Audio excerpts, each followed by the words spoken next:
ಅಂದರೆ ಈಗ ಒಂದು ಕಡೆ ಥಿಯೇಟರ್ನ ಕ್ಲೋಸ್ ಮಾಡ್ತಾವ್ರೆ, ಕನ್ನಡ ಚಿತ್ರರಂಗದ ಪರಿಸ್ಥಿತಿನೂ ಸರಿ ಇಲ್ಲ ಅಂತ ಹೇಳ್ತಿದ್ದಾರೆ. ನೀನು ನೋಡಿದ್ರೆ ಒಂದು ಕಡೆ ಥಿಯೇಟರು ಅಲ್ಲಿ ಆಲ್ಟರ್ ಮಾಡ್ಕೊಂಡು ಕೂತ್ಕೊಂಡಿದ್ದಾರೆ, ಏನಿದು ಅಂತ ಹೇಳ್ಬಿಟ್ಟು. ಇವಾಗ ಊರ್ವಶಿ ಕ್ಲೋಸ್ ಆಗ್ತಿದೆ ಇವತ್ತಿಂದ. ಹೌದೌದು ನೋಡಿ, ನನಗೆ ಬೆಳಿಗ್ಗೆ ಪಾಪ ನೀವು ನೋಡಿ ನನಗೆ ಬೇಜಾರಾಯಿತು. ಅದು ಏನೋ ಲೀಸ್ ಪೀರಿಯಡ್ ಏನೋ ಅದು ನನಗೆ ಸರಿಯಾದ ಮಾಹಿತಿ ಇಲ್ಲ, ಬೇಜಾರಾಯಿತು.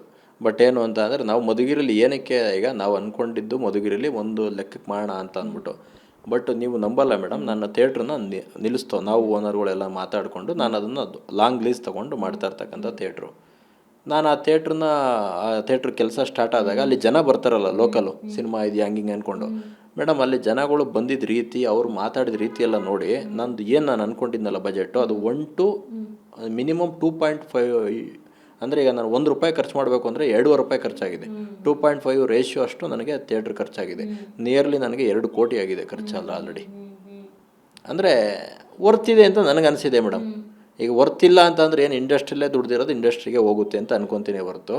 ಬಟ್ ನನಗೆ ತುಂಬ ಒಪ್ಪಿದೆ. ಹಂಗಾಗಿ ನಾನು ಮಧುಗಿರಿಲಿ ಪ್ರತಿಯೊಂದು ಮೇಡಮ್, ಈಗ ತಾಲೂಕಲ್ಲಿ ಮೇಡಮ್ ನನಗೆ ನಾನೊಂದು ರೀಲ್ ಹಾಕಿದ್ದೀನಿ ಇದರಲ್ಲಿ, ಇನ್ಸ್ಟಾಗ್ರಾಮ್. ಅದರ ರೀಲಲ್ಲಿ ಕಮೆಂಟ್ಗಳು ನೋಡಿದ್ರೆ ಥಿಯೇಟ್ರಲ್ಲಿ AC ಇದೆಯಾ, ಡಾಲ್ಬಿ ಸೌಂಡ್ ಇದೆಯಾ, ಯಾವ ಪ್ರೊಜೆಕ್ಟ್ರ್ ಹಾಕಿದಿರಿ ಮೇಡಮ್.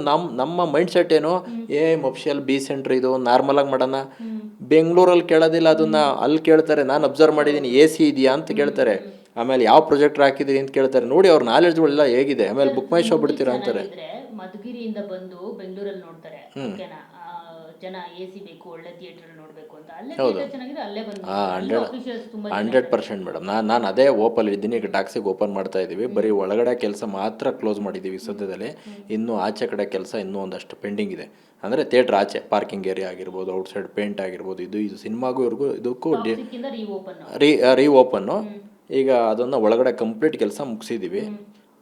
ಟ್ಯಾಕ್ಸಿಗೆ ಓಪನ್ ಮಾಡ್ತಾ ಇದ್ದೀವಿ. ನನಗೆ ಗೊತ್ತಿರೋ ಥರ ಮೊದಲನೇ ದಿನ ಎಲ್ಲ ಶೋ ಫುಲ್ ಆಗ್ಬೋದು. ಅಲ್ಲಿ ಕ್ರೇಜ್ ನೋಡಿದ್ರೆ, ಅಲ್ಲಿ ಜನಗಳು ಬಂದಿರೋ ರೀತಿ ನೋಡಿದ್ರೆ, ಈಗ ನೋಡಿ ಮೇಡಮ್, ನಾವಿನ್ನೂ ಮಧುಗಿರಿಲಿ ಟಿಕೆಟ್ ಕೊಟ್ಟಿಲ್ಲ, ಅಲ್ಲಿಂದ ಬುಕ್ ಮೈ ಶೋ ಓಪನ್ ಮಾಡಿಲ್ಲ. ನಾನು ಹೆಂಗೆ ಹೇಳ್ತೀನಿ ಆಲ್ಮೋಸ್ಟ್ ಎಲ್ಲ ಶೋ ಫುಲ್ ಆಗುತ್ತೆ ಅಂತ ಹೆಂಗೆ ಹೇಳ್ತೀನಿ? ಇದು ಕನ್ನಡ ಸಿನಿಮಾ ತಾನೆ, Madhugiri near by Andhra border ತಾನೆ, ಹೆಂಗೆ ಹೇಳ್ತೀನಿ ನಾನು? ನಮ್ಮಲ್ಲಿ ಮೊದಲನೇ ದಿನ ಮೇಡಮ್ ನಾನು 4 ಶೋ ಕೊಡಬೇಕು ಅಂತ ಅಂದ್ಕೊಂಡಿದ್ದೀನಿ. 4 ಶೋಗೆ 4 ಶೋನು 200% ಫುಲ್ ಆಗುತ್ತೆ ಅಂತ ಓಪ್ ನನಗಿದೆ, ಪಾಸಿಟಿವ್ ಓಪ್. ಥಿಯೇಟ್ರೂ ಚೆನ್ನಾಗಿರಬೇಕು.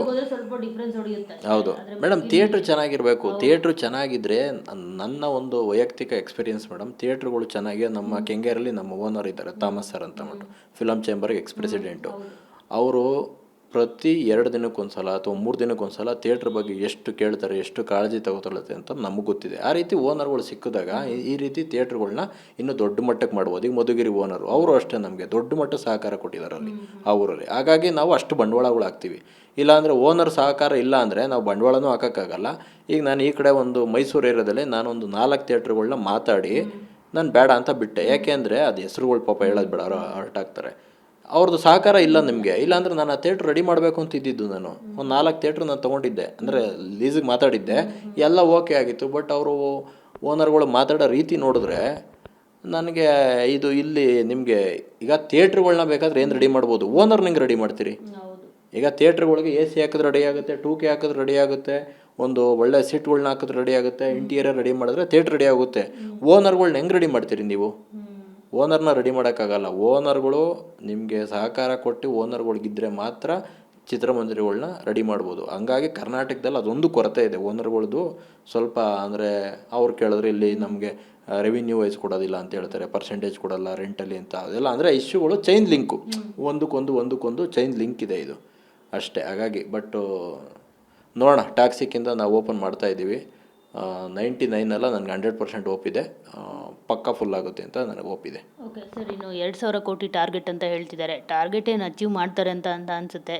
ಸೊ ನಿಮ್ಗೆ ಏನಿದೆ ಒಪಿನಿಯನ್ ಅದ್ರ ಬಗ್ಗೆ? 2,000 ಕೋಟಿ ಹೇಳಿರೋದು ಇವರು ಮೊನ್ನೆ ಈವೆಂಟಲ್ಲಿ ಅಲ್ಲ, ದಿಲ್ರಾಜ್ ಅವ್ರ ಈವೆಂಟಲ್ಲಿ ಇವರು ಮಲ್ಲಾರೆಡ್ಡಿ ಅವ್ರು ಹೇಳಿರೋದು ಪೈಸ್ಲೋ ಆ ಥರ ಏನೋ ಅವರು. ಮೇಡಮ್ ಇವತ್ತು ಏನಾಗಿದೆ ನೋಡಿ, ಈ ಸಿನಿಮಾನ ರಿಲೀಸ್ ಮಾಡ್ತಾರೋ ಸ್ಕೇಲು ನಿಮಗೆ ನೀವು ಇಮ್ಯಾಜಿನ್ ಮಾಡೋಕ್ಕಾಗಲ್ಲ. ದೊಡ್ಡ ಮಟ್ಟದ ಸ್ಕೇಲು ಈಸಿಯಾಗಿ ಆಗುತ್ತೆ. ಯಾಕೆಂದರೆ 100 ನಾನು ನೋಡ್ತೀನಲ್ಲ, 100+ ನಿಮಗೆ ಕಂಟ್ರಿಗಳಲ್ಲಿ ನಿಮಗೆ ನಿಮ್ಗೇನು ಗೊತ್ತಾ ಮೇಡಮ್, ಹನಿ ಹನಿಗೆ ಕುಡಿದ್ರೆ ಹಳ್ಳ ಅಂತಾರಲ್ಲ, ಅದು ನಿಮಗೆ ಗಾದೆ. ನಿಮ್ಗೆ ಈಗ ಕರ್ನಾಟಕದಿಂದ ಒಂದಿಷ್ಟು, ಆಂಧ್ರದಿಂದ ಇಷ್ಟು, ನಿಮಗೆ ಒಡಿಸ್ಸಾಯಿಂದ ಇಷ್ಟು, ಮಹಾರಾಷ್ಟ್ರದಿಂದ ಒಂದಿಷ್ಟು, ಹಿಂಗೆಲ್ಲ ಕಡೆ ಒಂದಿಷ್ಟು ಅಂತ ಬಂದಾಗ ಏನಕ್ಕಾಗಲ್ಲ ಅಂದರೆ ರಿಪೋರ್ಟು ಹಂಗೆ ಇರಬೇಕು. ಈಗ ರಿಪೋರ್ಟ್ ಇಲ್ದೇ ಮೂವಿಗೆ ಆಗಿ ಅನ್ನೋದಾಗಲ್ಲ. ಬಟ್ ಟಾಕ್ಸಿಕ್ ಎಲ್ಲ ರೀತಿ ನಿಮಗೆ ಅದು ಕಾಣುತ್ತೆ, ಅಂದರೆ ಆಗ್ಬೋದು ಏನೋ ಅಂತ ಕಾಣುತ್ತೆ. ಯಾಕೆಂದರೆ ಆ ಸಬ್ಜೆಕ್ಟ್ ಇದೆಯಲ್ಲ, ಇದು ಯೂನಿವರ್ಸಲ್ ಸಬ್ಜೆಕ್ಟ್ ಇದು. ಅಂದರೆ ಈ ಸಬ್ಜೆಕ್ಟ್ನ ನಿಮ್ಗೆ ಆಲ್ಮೋಸ್ಟ್ ಎಲ್ಲ ಕಡೆ ನೋಡ್ತಾರೆ. ಕೆಲವೊಬ್ಬರೆಲ್ಲ ಒಂದಷ್ಟು ಜನ ಇದಕ್ಕೆ ನೆಗೆಟಿವ್ ಮಾತಾಡ್ತಾರೆ. ಬಟ್ ಸಿನಿಮಾ ರಿಲೀಸ್ ಆಗೋವರೆಗೂ ನಾವು ಒಂದು ವೆಯ್ಟ್ ಮಾಡಬೇಕಾಗ್ತದೆ, ಒಳಗಡೆ ಏನು ಮಾಡಿದ್ದಾರೆ. ಆಮೇಲೆ ಕೆಲವೊಂದು ಸನ್ನಿವೇಶಗಳು ಹಿಂದೆ ಮುಂದೆ, ಈಗ ನಿಮಗೆ ಬರೀ ಕೆಲವೊಂದು ಸನ್ನಿವೇಶ ಮಾತ್ರ ತೋರಿಸಿರ್ತಾರೆ ಟ್ರೈಲರಲ್ಲಿ, ಅದರದ್ದು ಹಿನ್ನೆಲೆ ಏನು ಅಂದರೆ ಆ ಸನ್ನಿವೇಶ ಬರೋಕ್ಕೂ ಹಿನ್ನೆಲೆ ಏನಿರ್ತದೆ, ಆ ಸನ್ನಿವೇಶ ಆದಮೇಲೆ ನೆಕ್ಸ್ಟ್ ಏನಾಗುತ್ತೆ ಅನ್ನೋದು ನಮಗೆ ಗೊತ್ತಾ. ಹೌದು, ಸಿನಿಮಾ ನೋಡಿದ್ಮೇಲೆ ಜಡ್ಜ್ ಮಾಡಬೇಕು, ಅದಕ್ಕೆ ಬಿಫೋರ್ ಜಡ್ಜ್ ಮಾಡಬಾರ್ದು ಯಾವುದು.